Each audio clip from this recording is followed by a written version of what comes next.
Welcome to IAS project. In this video, we will talk about a shift from Stone Age to Metal Age. So basically, in the Stone Age, we have Paleolithic Age, Mesolithic Age and Neolithic Age. Now, with the discovery of metals and the wide use of metals, Stone Age changed into Metal Age. How did it change? Initially, Stone Age underwent a change into Chalcolithic Age. In Chalcolithic Age, copper as well as stone tools were used. Once number of bronze tools started to be used, Chalcolithic Age changed into Bronze Age. Bronze Age lasted for almost 2000 years, and once iron tools started to be used widely, Bronze Age changed into Iron Age. So this is how Stone Ages changed into Metal Ages. If we want to talk about some of the examples of Chalcolithic Age cultures in India, then the most important Chalcolithic cultures happened in the northwestern part of Indian subcontinent. That is, in the northwest of India, like in the states of Gujarat, Rajasthan, Haryana, and also in Pakistan and Afghanistan. Another example of Chalcolithic Age culture in India is at Ganeshwar and Ahar. Both Ganeshwar Chalcolithic culture and Ahar Chalcolithic culture are located in Rajasthan. If we come to central India, then we have Malwa Chalcolithic culture and Kayatha Chalcolithic culture in Madhya Pradesh. Further south in Maharashtra, we have Jorve culture also. So these examples given here are some of the important Chalcolithic Age cultures in India. If we look at some of the examples of Bronze Age cultures, then Indus civilization is the most important example for Bronze Age culture in India. Indus civilization is mainly present in Pakistan and India. However, some of the pre-Harappan or pre-Indus civilization sites are also available in Afghanistan. Other examples of Bronze Age cultures in the world scale are ancient Mesopotamia and ancient Egypt.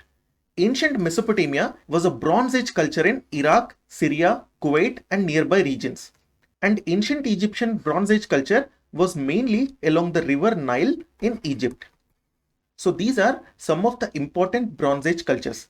Other than this, we also have ancient Bronze Age cultures like Chinese civilization and Greek civilization. Both of these are also ancient Bronze Age civilizations. If we talk about examples of Iron Age cultures, then later Vedic period is the first Iron Age culture in India. After later Vedic period, Iron Age culture continued in Mahajanapadas also. That is mainly in Magadha and Avanti kingdoms. In case of South India, Iron Age is mainly associated with megalithic culture. Therefore, we can say megalithic culture of South India is also an example of Iron Age culture. So these are some of the examples of Chalcolithic Age cultures, Bronze Age cultures and Iron Age cultures.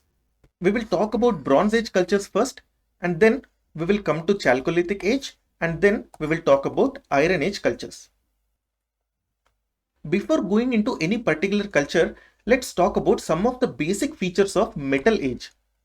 Particularly speaking, let's talk about some of the features of Chalcolithic Age and Bronze Age. In Chalcolithic Age and Bronze Age, smelting of metal ores started. In our previous video, we have learned that smelting is nothing but melting of metal ore.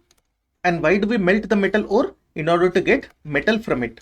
So, in the Metal Ages, what happened was smelting of metal ores started. And after smelting, when the metal was obtained, metal artifacts, tools and implements were made. We must also remember that stone tools continued to be used even in Metal Ages. So, to make metal artifacts and metal tools, people wanted metal. To make metal, they wanted metal ore. That is why, in search of metal ore, people went and traveled long distances. When they traveled long distances, they developed transportation method as well as they developed communication with different peoples.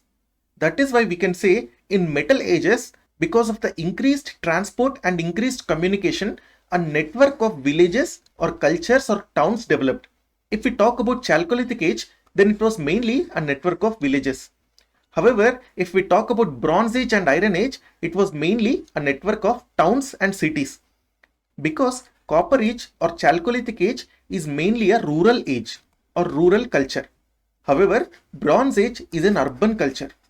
Chalcolithic is nothing but copper stone because Chalco is copper and lithic is stone. That is why Chalcolithic people still needed stone.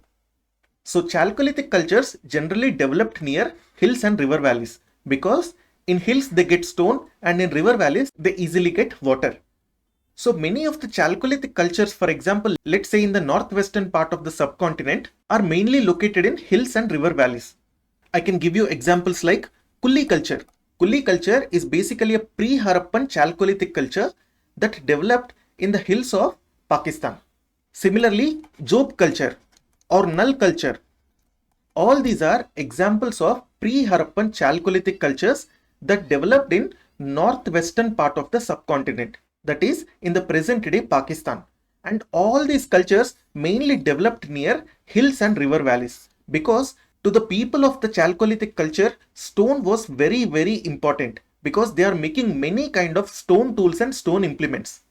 However, one big change happened when Chalcolithic age transformed into Bronze Age. That was nothing but Bronze Age was mainly an urban culture. That is why we see that early Harappan culture is a Chalcolithic culture, but mature Harappan culture is an urban culture.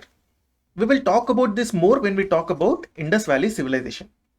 So compared to North India, Metal Age in South India is relatively late as well as short. For example, Metal Age started in northwestern part of the subcontinent around 5000 BCE. That is almost 7000 years ago. However, in the case of South India, they only started around 1500 BCE or 3500 years ago.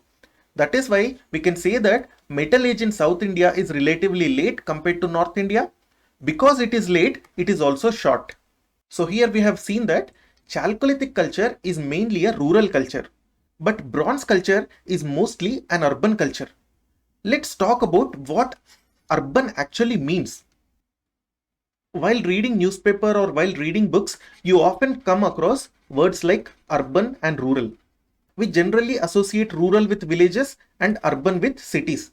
However, there is a technical definition and technical criteria for saying which region is rural and which region is urban. If you want to know what is the definition of urban right now, then you can simply refer to the definition given by Census of India. Let's see how Census of India defines what is urban and what is rural. So, urban areas, which generally include both census towns as well as outgrowths, are defined on the basis of two conditions. If any of this one condition is satisfied, then we can say that that region is urban. So let's look at the first condition. The first condition is that all those administrative units which are defined by a statute. Statute is nothing but something which is made under a law. For example, by parliament or state legislative assembly, like that. So if any administrative unit is established by a statute, for example, municipal corporations or municipalities or cantonment boards or notified town area committees or town panchayats or nagar palikas, and all these are called as statutory towns. So all statutory towns are considered as urban areas for the purpose of Census of India. So this is one criteria by which we can say that any region is urban or rural.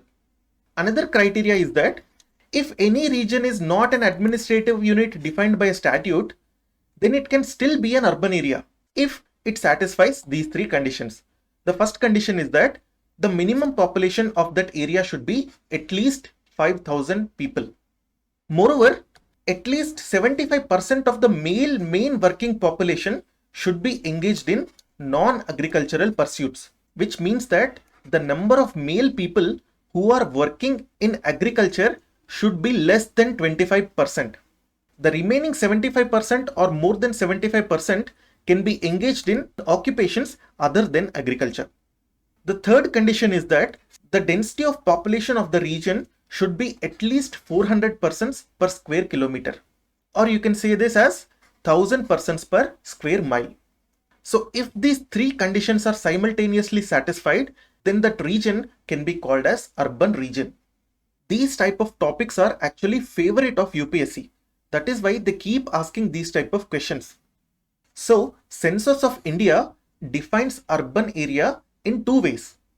The first way is that all those administrative units which are established by a statute are simply urban areas. If any area is not an administrative unit established by statute, it can still be an urban area if it satisfies these three conditions simultaneously. The first condition is that the population should be more than 5,000 people.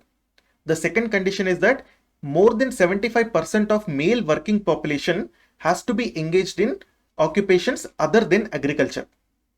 And the third condition which also need to be satisfied is that the density of that region should be more than 400 people per square kilometer. So this is how the Census of India defines what is urban and what is rural. However, we cannot apply this definition to Bronze Age or Chalcolithic Age. Generally, when we say that Bronze Age is an urban culture, we mean that most of the people, not 75%, but most of the people are engaged in non-agricultural activities. They may be engaged in trade or other activities like pottery, copper smithing or bronze smithing, making of arts and ornaments, and all these. So, if many people are not involved in agriculture but are involved in other activities like trade, pottery, and smithery, then such region in the Bronze Age can be considered as a urban region.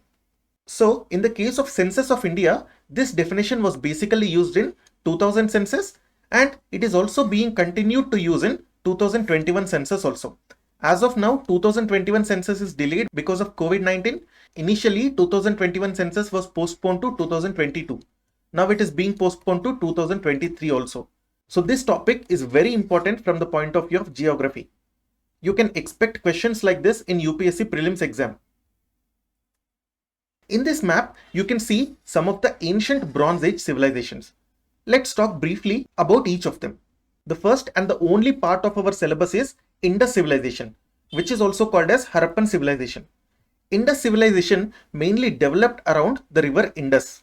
Afterwards, it also spread to other nearby regions. Indus civilization is mainly present in India and Pakistan.